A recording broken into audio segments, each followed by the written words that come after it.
Oi pessoal, tudo bem com vocês? Bem-vindos novamente ao módulo Estudo das Populações Naturais. Eu sou a professora Silvia Mardegan e vamos dar continuidade ao nosso tema, fatores que dependem ou não da densidade na dinâmica das populações de plantas. Então, no vídeo de hoje, nós trabalharemos especificamente com competição e coexistência, certo? A interação entre grupos de espécies diferentes. Se nós pegássemos uma floresta e fizéssemos um corte do alto até o chão, nós observaríamos que essa área ela é composta por uma mistura de espécies que ocupam os diferentes espaços, desde o dossel, o subbosque, até mesmo crescendo próximas ao solo, ok? E que essas espécies competem o tempo todo por recursos como espaço, nutrientes, água e luz. Não podemos nos esquecer da luz. E como que nós conseguimos, então, garantir a manutenção e que essas espécies ocorram em harmonia? Se nós temos o tempo todo ali a competição, mas é necessário também haver a coexistência. É o que nós vamos ver na aula de hoje. A palavra competição possui uma série de definições. Hoje, trataremos de duas. A definição que dá ênfase ao mecanismo, chamada de mecanicista, e a que dá ênfase ao lugar. Na competição com viés mecanicista, defendida por Philip Grime, um grande ecólogo vegetal, a competição é a tendência de plantas vizinhas de utilizarem o mesmo quantum de luz durante o processo de fotossíntese, o mesmo íon de amônio, de nitrato, fosfato, certo? E a mesma molécula de água. Já a competição com viés demográfico, né, com essa ênfase na demografia, é definida como a interação entre espécies em uma mistura, onde cada espécie, ao competir com a outra, vai reduzir a sua taxa de reprodução líquida, sua taxa R0. Vocês se lembram que, dependendo do tipo de interação entre as espécies, nós podemos ter benefício, aqui representado pelo positivo, prejuízo, pelo símbolo negativo, ou ser indiferente, para uma ou para ambas as espécies, certo? Então, alguns exemplos de interação entre as espécies são a competição, o comensalismo e o parasitismo. E se passássemos a avaliar a interação entre as espécies de um modo um pouquinho diferente? Vamos seguir o trabalho de Goldberg, realizado na década de 90, onde ela propôs que, para avaliarmos uma interação, nós devemos ver o efeito de duas espécies sobre um intermediário. Intermediário esse que podem ser os herbívoros, a luz, os micro-organismos, os nutrientes ou até mesmo os polinizadores. Depois disso, nós precisamos avaliar o que aconteceria se eu aumentasse esse intermediário. Aumentasse a abundância, por exemplo, de herbívoros, de micro-organismos, de polinizadores, ou aumentasse a disponibilidade de água e de nutrientes. Qual a resposta que essas duas espécies que eu estou trabalhando teriam? Certo? Aí sim diríamos se a interação é positiva ou negativa. Então, eu trouxe para vocês uma tabela mostrando como nós definimos essa interação. Então, no caso aqui, nós temos a competição por recursos. Então, nós temos diferentes espécies, certo? E aí, nós temos como intermediário, então, a água, os nutrientes presentes ali no solo.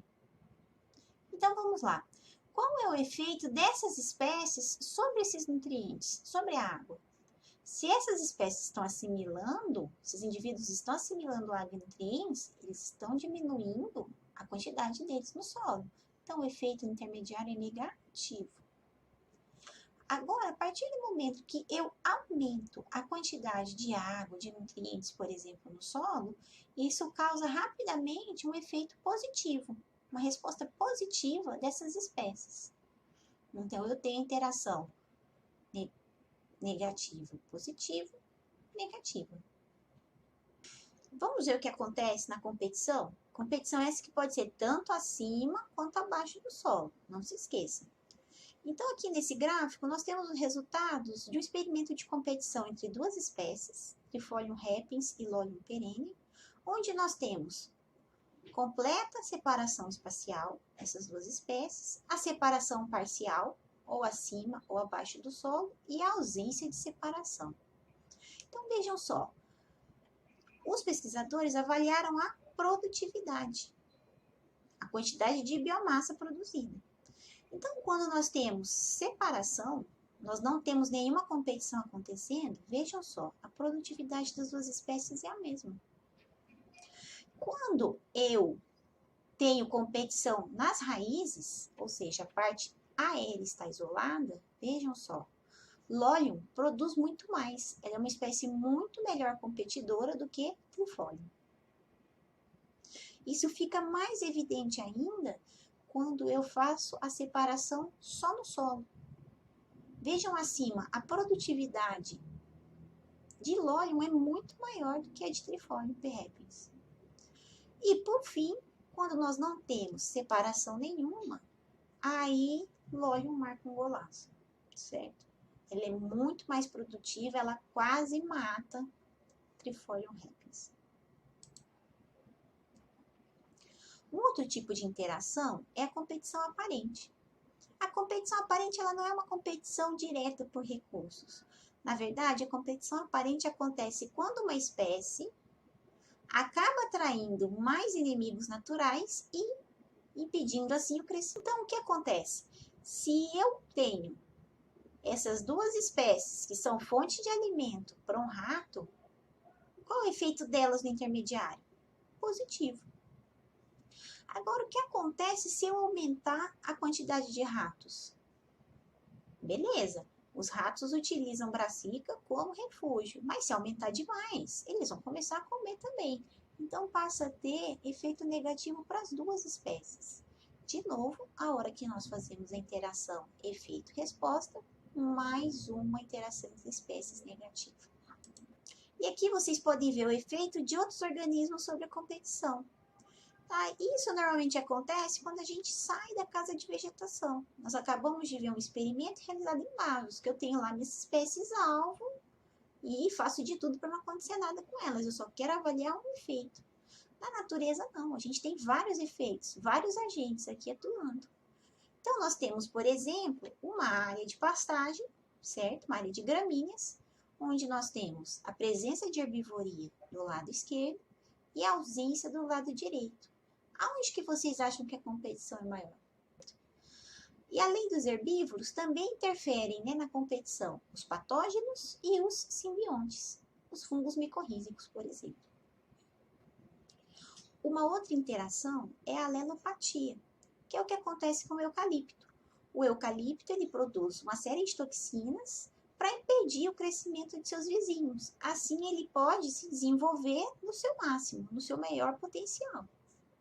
Então, nesse caso, quem é o intermediário? São as próprias toxinas produzidas pelo eucalipto.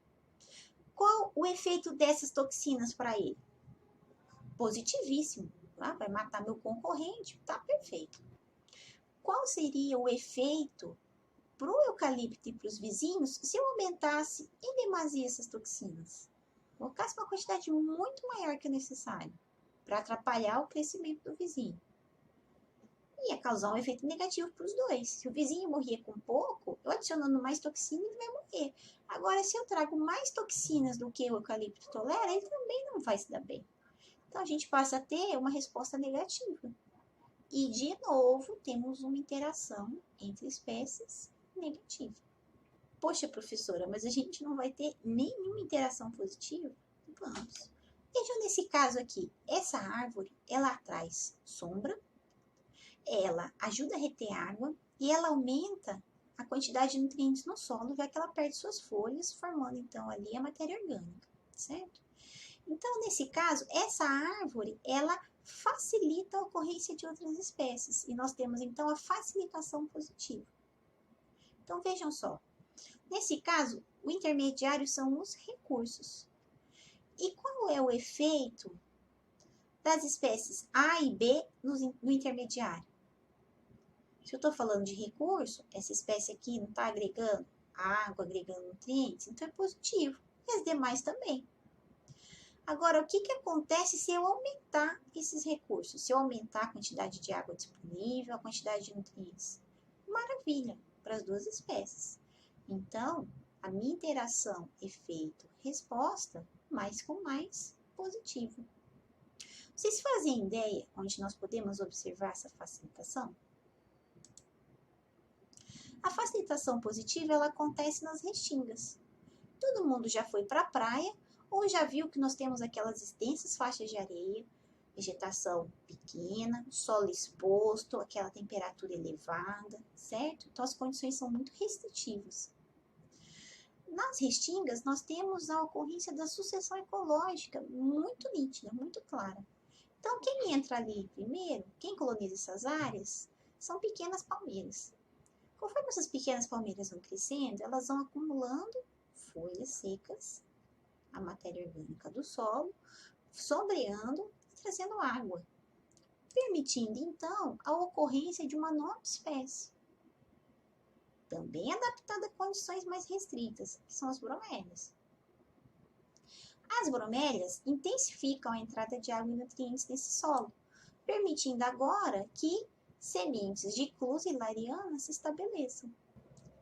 A clúzia é uma espécie arbustiva, arbórea, e vocês podem encontrá-la aqui no estacionamento entre o hangarzinho e a pró-reitoria. A clúzia, então, agora vai garantir um sombreamento maior, uma maior entrada de nutrientes, já que ela vai perder folhas, e as suas folhas são mais suculentas do que a das palmeiras e das bromélias. A gente vai ter uma maior retenção de água e até mesmo de solo, garantindo agora que eu possa ter a entrada de outras espécies, configurando, então, esse ecossistema. Mas, professora, a maioria das interações são negativas. Como que a gente tem essa diversidade de espécies? Como que as espécies conseguem coexistir? Nós temos uma série de mecanismos que permitem a coexistência. Um deles é a partição de recursos. Na partição de recursos, eu tenho o uso de formas diferenciadas de um mesmo recurso. Complicado?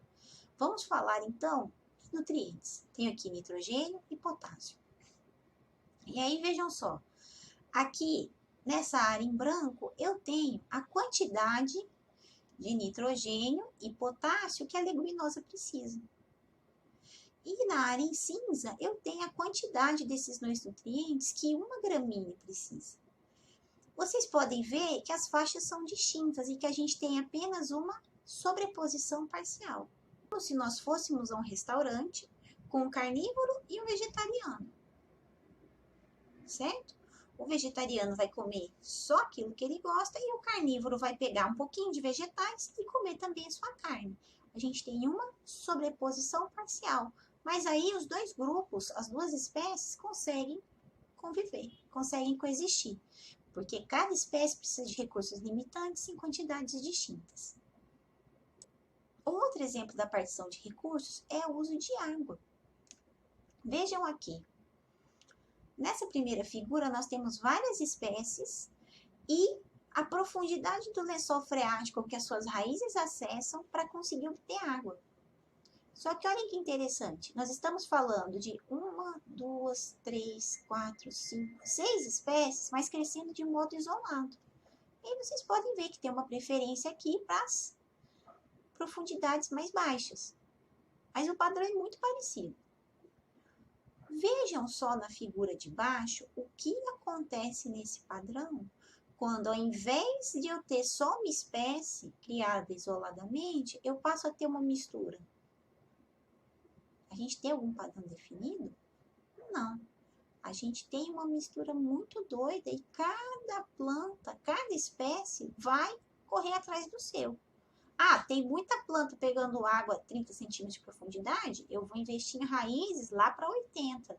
Ah, tem muita gente em 80? Opa, peraí, eu vou investir para ter raiz, para chegar lá no lençol a 140 centímetros, quase 1,5 metro. Então, vejam a variação aqui em relação à planta que cresce sozinha. Então, quando a gente tem um aumento na competição, a gente acaba tendo um aumento na plasticidade. Uma outra forma de mantermos, né, a coexistência, manter esse equilíbrio, é a segregação espacial. A segregação espacial, ela acontece entre plantas que possuem crescimento clonal. O que acontece com o crescimento clonal? Eu tenho lá meu genete, que vai produzir os seus clones, os seus rametes, nós vamos ter a formação de um agregado. Esse agregado, ele vai começar a crescer. E aí nós vamos ter indivíduos mais velhos no centro, indivíduos mais jovens ao redor. E com isso, conforme esse agregado cresce, nós passamos a ter dois tipos de competição. No interior do agregado, naquela mancha mais antiga de rametes, vamos dizer assim, nós temos a competição intraespecífica prevalecendo. Nós temos a competição entre rametes.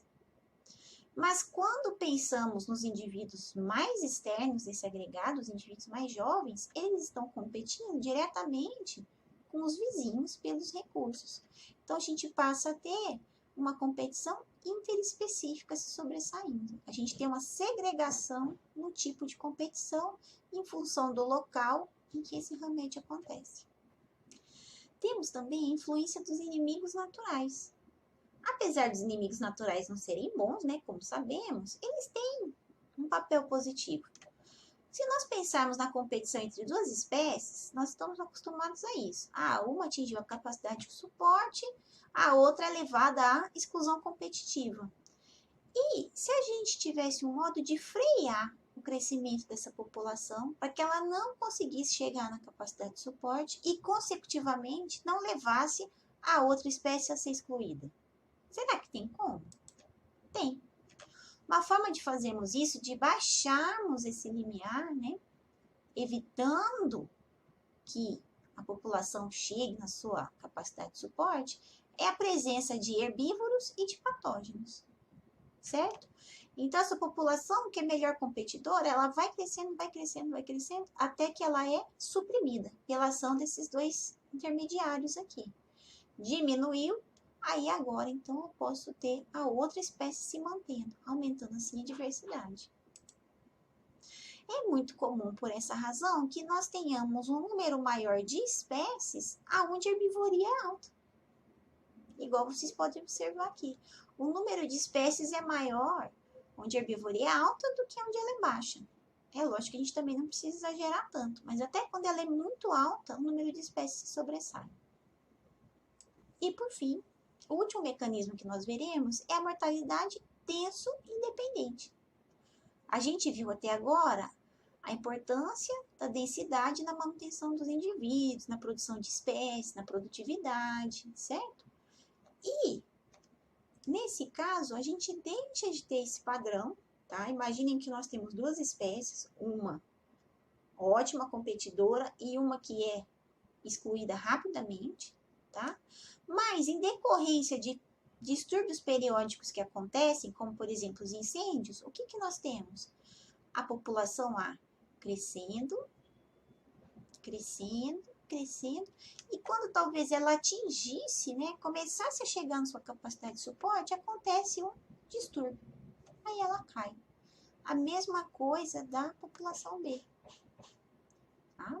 Então, nós temos o crescimento das duas populações até um certo ponto que o distúrbio impede que o crescimento delas avance e uma delas seja excluída.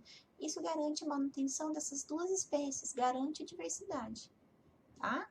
É importante vocês lembrarem que, nesse caso, quando a gente tem um distúrbio severo, um distúrbio intenso, a mortalidade não vai depender do tamanho da população, nem da sua capacidade de competição. Lembre o que eu falei no vídeo passado. O incêndio não vai escolher por onde ele vai passar ou quem ele vai queimar. Passa por todas as populações. Tá bem? Então é isso, pessoal. Terminamos o nosso segundo vídeo. Então, hoje falamos sobre competição, que pode ser definida com ênfase no mecanismo ou no lugar. E que nós temos uma intensa competição por recursos tanto acima como abaixo do solo. Nós vimos que as interações entre espécies de plantas podem ser avaliadas de um modo diferente, colocando agora o intermediário na equação, certo? E, em geral, essas interações elas são negativas. Então, como que as plantas mantêm o equilíbrio para coexistirem? Por meio de uma série de estratégias, uma série de mecanismos que vão permitir a sua coexistência. Então, é isso. A gente se vê no próximo vídeo. Até lá!